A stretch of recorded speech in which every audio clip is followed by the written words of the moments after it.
Welcome back, আবার চলে আসছি। তো কেমন আছেন সবাই? আচ্ছা, কদু দিয়া মাছ দিয়া খাইছেন, কদু দিয়া ডাল দিয়া, তারপরে লাউ, লাউয়ের পায়েস। এখন লাউ দিয়ে যদি মুরগি না রান্না করি তাহলে কি চলে? চলে না। আজকে আপনাদেরকে লাউ দিয়ে মুরগি রান্না দেখাবো।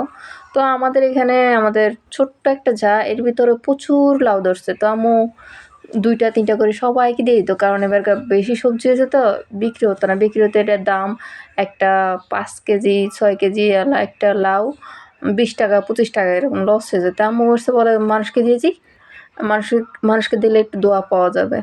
তো যাই হোক, তো আমি এখানে নিছি লাউটা বেশি বড় হবে না, এই ৩ কেজির মতো হবে। তারপর আমি এটা পুরোটা নেব না, মানে ৩ ভাগের ১ ভাগ এরকম নেব আর কি। তো আমি এটা কোন সাইজ করব তারপর চুলে কাটা শুরু করেছি।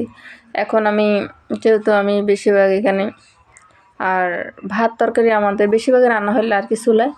তো আমি ক্যামেরাটা অন করে বসে দিয়েছি। এখন আমি গোস্ততে হলুদের গুঁড়া আর লবণ দিয়ে দেব।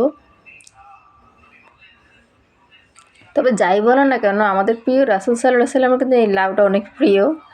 আর আমি কিন্তু প্রথমবার এই মুরগি গোস্ত দিয়ে লাউ রান্না করছি। মন্দ হয়নি, স্বাদই হয়েছে সত্যি। আমি প্রথম করেই রান্না তো করতেছি, আল্লাহই জানে কেমন হবে। সত্যি যতটা খারাপ ভাবছি অতটা খারাপ হয় না, ভালোই হয়েছে ভীষণ।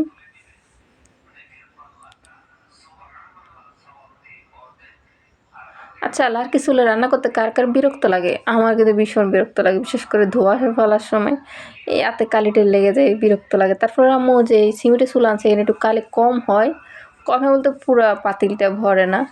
এখন কিছু করার নেই, আমরা মধ্যবিত্ত, চাইলেও সবসময় গ্যাস ইউজ করতে পারি না, কারণ এতগুলো টাকা নাই।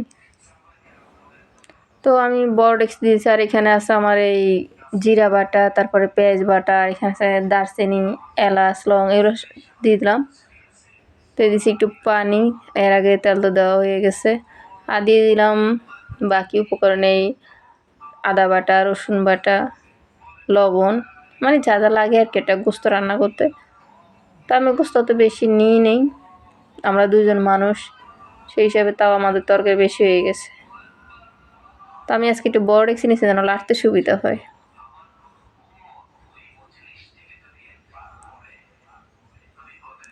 আপনাদের ভালোবাসা পাইয়া আমার এই ছোট্ট চ্যানেলটা এখন সাবস্ক্রাইবার হয়েছে ১৯৯ জন। দোয়া করবেন আমি যেন এগিয়ে যেতে পারি।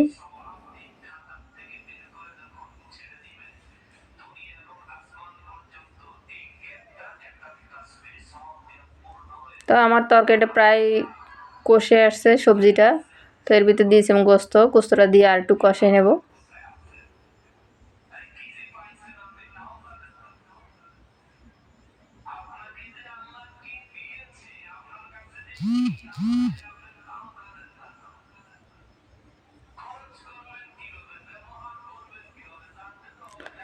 আচ্ছা, আমাদের আশেপাশে কিছু কিছু মানুষ আছে, তাদেরকে আমরা পারি না কইতে, পারি না সইতে, এত বিরক্ত লাগে তাদেরকে। মানে তারা এত মিষ্টি কথার মানুষ, শুরুতে এত ভালো মানুষ হয়ে আমাদের জীবনে আসে, কিন্তু কয় যে হাল হয়ে ঢুকে, কী জানি কুড়ালই বাইরে না কি যেন মানুষে বলে। আচ্ছা যাই হোক, তো এই তো আমার রান্না শেষ। তো কেমন লাগলো? আর ভালো লাগলে সুন্দর সুন্দর কমেন্ট করবেন, ঠিক আছে? এই ছোট্ট বোনটার পাশে থাকবেন। আল্লাহ হাফেজ, ধন্যবাদ।